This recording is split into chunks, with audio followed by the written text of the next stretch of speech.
সালাম রইল, আসসালামু আলাইকুম। তো বিশেষ করে তার সঙ্গে যারা রয়েছে তাদের মধ্যে সালাম শুভেচ্ছা রইল। নাম বলে কিন্তু আজকে 1 ঘন্টা যাবত নাম বলতে পারবো। আমি মাধবপুর বাহুবল থেকে বানিয়াচং যারাই রয়েছে সকলের প্রতি আমার ব্যক্তিগত সালাম ছিল। যারা আসছেন শ্রীমঙ্গল থেকে যারা আসছেন সকলের প্রতি সালাম রইল, আসসালামু আলাইকুম। ধন্যবাদ সবাইকে। হ্যালো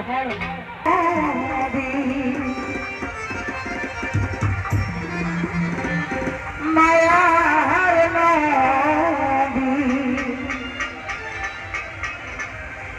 নবী আমার কোথায় রইলেন লুকাইয়া,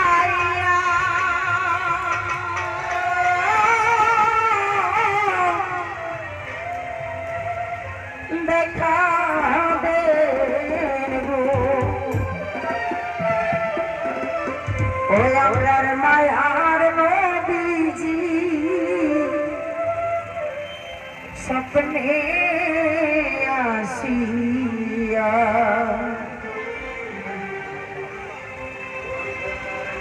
দয়াল নবী